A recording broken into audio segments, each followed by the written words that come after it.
Today's lesson is going to be on the importance of planning in our lives. Both our planning for spiritual things, obviously the most important, but also for the physical things in our life. If we'll do that, I think we're going to find that there's a little bit more purpose, a little more direction. But if we don't do that, we might end up finding ourselves just kind of getting up and going through the motions each day and really missing out on some of the critical things that we need to be doing. So, Proverbs chapter 16 and verse 1 says this: "To man belongs the plans of the heart, but from the Lord comes the reply of the tongue."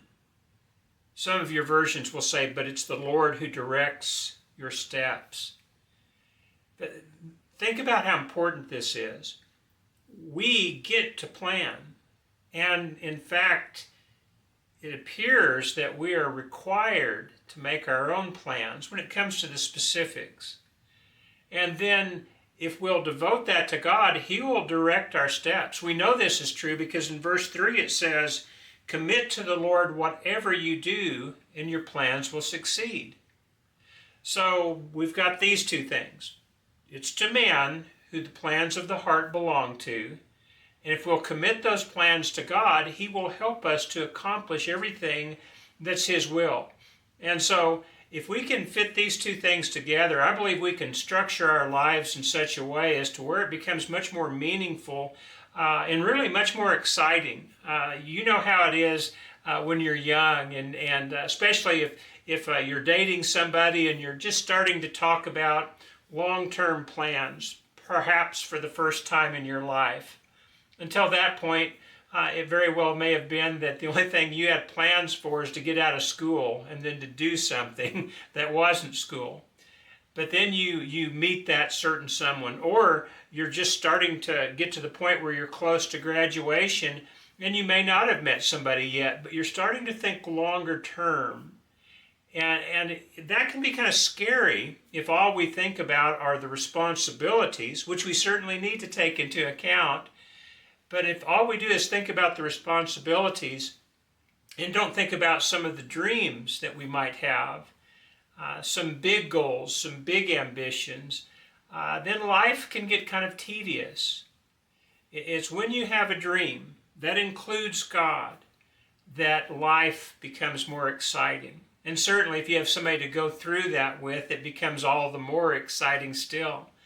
But I want to use as an example today King David, because King David is the one that really, I believe, set the standard for the way we need to be planning. As a matter of fact, King David was the father of Solomon, who wrote these Proverbs. They're certainly inspired by God, so Solomon is getting them from several different sources, the perfection of it from God, certainly, but it was his father who really, I believe, gave the example to him as far as how much you could accomplish when you plan things. King David, when he started to approach the end of his life, finally the kingdom was settled, and he was starting to get peace on all sides. And he had acquired a certain amount of wealth that God had certainly blessed him with. And so now he's getting older. That time a lot of people start considering retirement. He had the wealth with which to retire and take life easy had he desired. And he had the security. He didn't have the enemies at the gate all the time. And so at a time where a lot of us would have just kind of breathed a huge sigh of relief and really looked forward to relaxing for a bit, King David kind of went into overdrive as far as planning.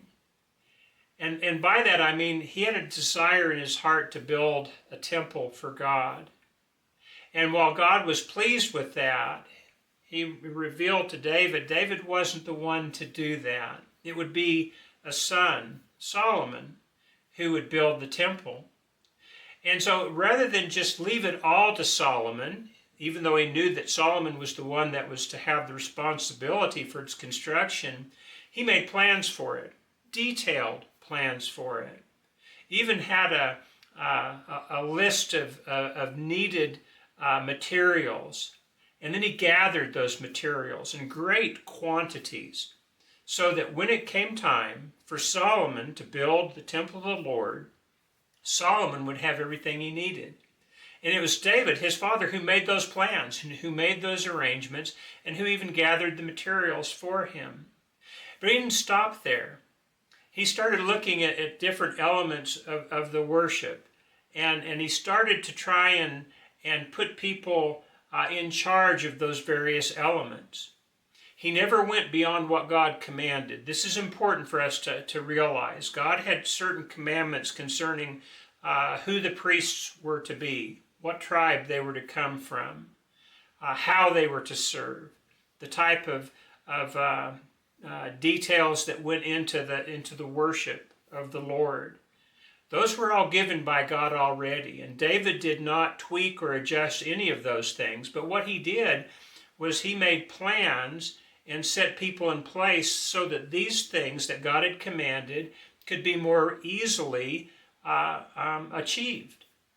And David didn't stop there. He even made plans, long-term plans for the army of Israel. And he put people in places of authority within that army. And then he had all sorts of plans for the provisions that they would be needing in order to effectively guard the kingdom. And so David just kind of looked at all sorts of aspects, from physical to spiritual, that required planning.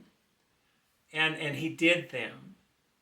The end of First Chronicles just has all sorts of things that David was doing. And as my wife was saying, it gets kind of boring when you look at it until you realize we're really looking at the detailed way in which we need to be approaching our service to God. And if we will do that, then we can keep the main thing. Because God also allows us to make plans for our physical lives. And I believe we need that as well. We just need to keep the main thing on that. And planning will help us to do that. We can look at the totality of our life, all the areas that a man's life consists of, from the social aspect to the physical aspect to the intellectual aspect, but starting off with the spiritual foundation that we need. And if we'll make plans in each of these areas, we'll find that the dreams that we have, the goals that we have, will become much more achievable. Because there are times when we look at a big goal and we think, well, that's impossible. But once you start breaking that big goal down into specific steps and even put some time limits upon each one of those steps, and you start taking the big dreams of your life and you put them into bite-sized pieces, you can find out that while you cannot achieve it all at once, that you can do it a little bit at a time, and before you know it, you've achieved your goals. And maybe you've even exceeded them. But this only happens because of planning. I realize that there are a select few who win the lottery, both literally and within the families that they're born to, who have certain things that are already taken care of for them. But for the rest of us, there are certain things that we'd like to accomplish. Maybe you'd like to have a nice house. Nothing wrong with that, as long as you still have God at the forefront of your thoughts, and as long as you're going to use that house in His service. Have people over and have Bible studies. You can do all sorts of things with it. But the idea is, even in the big physical things, we have to have a mindset that we want to be the best servant of God and the best steward of the blessings that He's given to us. But again, you start making physical plans. You start budgeting so that you can save up money for big things that you'd like to purchase that would be appropriate for a Christian to purchase. And so that budget is going to be a plan that's going to help you to get to the point that you want to be at. It's the same thing with physical goals. Maybe you want to lose weight. Maybe you just want to be in better shape. And so You start looking at different areas of your life that could be modified. Maybe the amount of food you eat, maybe the type of food that you eat. Maybe there's not a lot of exercise in your life, so you're determined you're going to start adding some specific items of exercise, from maybe some simple lifting of weights to walking, to whatever it is that you're wanting to accomplish physically. And again, as long as you don't start to worship your body and forget why you want to be in good physical health so you can serve God, as long as you don't forget that, then go for it. But get you a plan. That plan's going to make it easier. And it's going to make it a whole lot more achievable. If you just say, I need to lose 50 pounds, I can never do that. You just will go to the pantry and get you another bag of potato chips out and start trying to eat away your depression that you're overweight. But if you start systematically coming up with a plan as far as how you might be able to lose weight, how you might be able to get in better condition, well, you'll be able to achieve that. And there's all sorts of resources that will help you do that. And so budgeting, we've got that. Physical, we've got that. And then there are all sorts of other areas that I believe that if you'll make plans for, and if you'll put some detail on those plans and time limitations, if time is of the essence in it, you'll find that your plans are going to be much more achievable. But this is especially true in our service to God. Just to say, I know I need to be a better Christian is not enough. You have to think about what will help you be a better Christian. You can start setting goals of praying more frequently and purposefully. You can have a plan of Bible study and reading. You can have a determination of how you'll go to worship. And how often you'll worship. We're commanded to worship on the first day of each week, but there are so many more opportunities than that. There are Sunday schools and midweek Bible classes and additional worships and devotionals and all sorts of things that you may or may not want to take part in. But you get to plan that. As long as you've devoted a portion of the first day of each week for worship to God with His church, then the rest is something that you can figure out to the best of your ability. And you'll add to that the farther along you get. But think about a systematic plan. I'm going to get up, and instead of just saying I'm going to read the Bible each day, that you can say I'm going to try and read the Bible first thing when I get up in the morning, or right after I've had breakfast, or maybe after I've gotten home from work and have had time to relax. I'm going to be setting aside this time for Bible reading and for Bible study. Whatever it is, just come up with some sort of a plan. Come up with a very specific reason for why you worship with the church you worship with. Are you worshiping with a church that reflects what is in the pages of the New Testament, or are you worshiping with a church that you've just always gone to, or your parents have just always gone to? Or maybe you've stumbled across one that kind of is a good personal custom fit. And even though they might do some things that you wonder about, you go ahead and you stay with them because, well, quite frankly, they tell you what you want to hear. Well, that's not a good plan. You need to have a plan of reading the scriptures and finding out what the New Testament church looked like, realizing as you go through that God had a specific plan that for you that you have to do in order for Him to add you to His church. You don't join a church. You don't get voted on to be part of a church. You obey God's gospel plan. And when you do, God adds you to His church, or more specifically to the church of His Son, Jesus Christ. And so, again, a plan's going to help you achieve this. You can be much more systematic in these things and much more intentional in these things. And when it comes to our spiritual lives, above all other aspects of our lives, we need to be intentional. But again, this idea, to a man belongs the plans of the heart, but from the Lord comes the reply of the tongue. That should be a standard for our lives.